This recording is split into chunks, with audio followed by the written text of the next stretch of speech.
आत्ताचा जो काळ आहे हा एक स्टार्टअप इंडस्ट्रीचा काळ आहे भारतामध्ये. मागच्या 10-15 वर्षात एक स्टार्टअप्स असं एक फार फॅड आलं आहे की स्टार्टअप इंडस्ट्री सुरू होतात.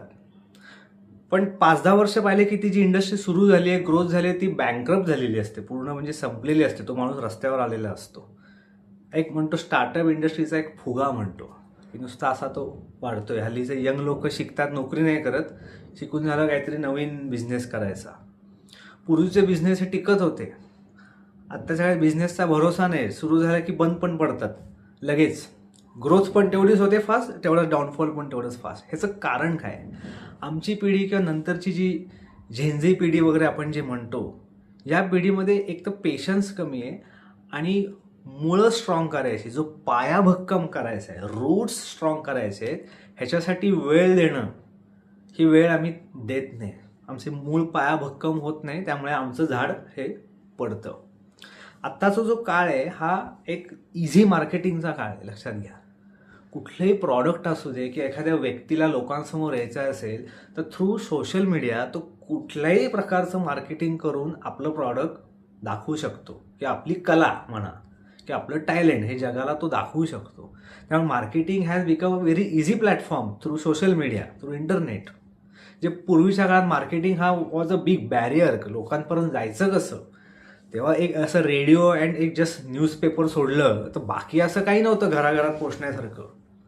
पण त्यांचा पाया मात्र त्यामुळे गोष्टीमुळे भक्कम झाला. आम्ही पाया भक्कम करण्याकडे जास्ती फोकसच नाही आणि मार्केटिंगकडे जास्ती एनर्जी लावतोय. आज कुठलाही कलाकार बघितला किंवा एखादा बिझनेसमन बघितला तर तो 80% खर्च किंवा फोकस किंवा एनर्जी मार्केटिंगवर लावतो. माझं प्रॉडक्ट खपलं पाहिजे. 20% त्या प्रॉडक्टच्या क्वालिटीवर तो लावतो. कलाकार सुद्धा रियाज किती करतोय आणि मार्केटिंग किती करतोय, तर मार्केटिंग जास्ती करत असतो, रियाज एवढाच असतो 20%. म्हणजे जे प्रॉडक्ट आहे त्याची क्वालिटी 20% आहे. त्यामुळे आत्ताच्या काळात तुम्ही कुठलंही प्रॉडक्ट घेतलं, तुम्ही अगदी फूड इंडस्ट्री घेतली, त्याच्यात सुद्धा फूडमध्ये क्वालिटी, त्याच्यामध्ये कस ताकद राहिली नाही. फार्मिंगमध्ये सुद्धा खूप खत पाणी देऊन जास्तीत जास्त प्रोडक्शन करायचं आहे, त्याच्यात क्वालिटी राहिली नाही. एखादं तुम्ही साधं इंजिनिअरिंग गुड्स कुठलेही, तुम्ही AC आणला, TV आणला, मोबाईल आणला, 1-2-3 वर्षाच्या गोष्टी असतात, या खराब होतात, ते आपण रिपेअर पण करत नाही, टाकून देतो, नवीन घ्यायचं. हे कन्झ्युमरची ही एक टेंडन्सी झाली. नीट विचार केला तर निसर्ग सुद्धा तुम्हाला शिकवतो की कसा पाया मजबूत करायचा. एखादं झाड असेल मोठं, वडाचं झाड, पिंपळाचं झाड, नारळाचं झाड, बांबूचं झाड, ते जेवढं बाहेर मोठं दिसतं, उंच दिसतं, तेवढंच खाली ते तेवढंच मोठं असतं. त्याचे रूट्स, त्याची मुळं तेवढीच ताकदीची असतात, दुप्पट ताकद खाली असते, म्हणून ते वरती एवढं मोठं होऊ शकतं.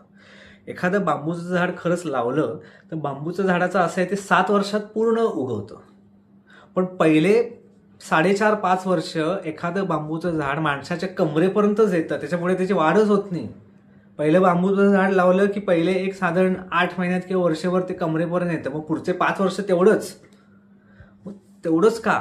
कारण का त्या निसर्गाला, त्या झाडाला सुद्धा माहीत असतं की आपली मुळं आपल्याला स्ट्रॉंग करायची, म्हणून पुढे वाढू द्यायचं नाही आहे. आणि जेव्हा त्याला मुळं भक्कम होतात जमिनीमध्ये, तेव्हा ते झाड 2 वर्षात वाढतं, एवढं वाढतं की आपल्याला आश्चर्य वाटतं. हे निसर्ग सुद्धा तुम्हाला शिकवतो. एखादी बिल्डिंग असेल 25 मजली, तर त्या बिल्डरला पहिला ती पाया तेवढाच ताकदीचा बनवावा लागतं, तरच ती 25 मजली उभी राहणार आहे. त्यामुळे आमच्या तरुण पिढीने हे बुजुर्ग लोकांकडनं शिकण्यासारखं आहे की एक पेशन्स आणि रूट्स कसे स्ट्रॉंग करायचे.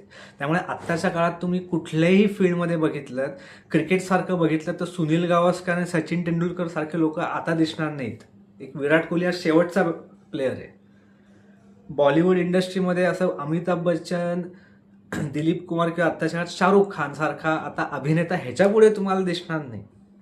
उद्योगपतींमध्ये असे रतन टाटा, जमशेदजी टाटा, टाटा बिर्ला, अंबानी असे आता जे लोक होते, आता तसे त्यांची पुढच्या जनरेशनचे कोणी लोक दिसणार नाहीत. सेम विथ तुम्हाला सिंगर्स म्हणले तर पंडित भीमसेन जोशी आणि लता दीदींसारखे आता सिंगर्स तुम्हाला दिसणार नाही. तुम्हाला आता जे दिसतील हे हिमेश रेशमियासारखे असे पॉपअप होणारे, नाव कमवणारे यो यो हनी सिंग आणि असले लोक दिसतील, जे 4-5 वर्षे राहतील. एखादं गाणं झालं 6 महिने लक्षात राहील. गाणी सुद्धा आत्ताची एवढी लक्षात राहत नाहीत. पूर्वीची गाणी लक्षात राहतात. प्रत्येक आर्टिस्टचा आवाज लक्षात राहतो, पण आर्टिस्टचा आवाज पण असा माहीत नसतो. त्यामुळे तरुण पिढीने एक लक्षात घ्यावं, कुठल्याही गोष्ट काहीही आयुष्यात करायचं असेल तर आपली मुळं स्ट्रॉंग झाली पाहिजेत.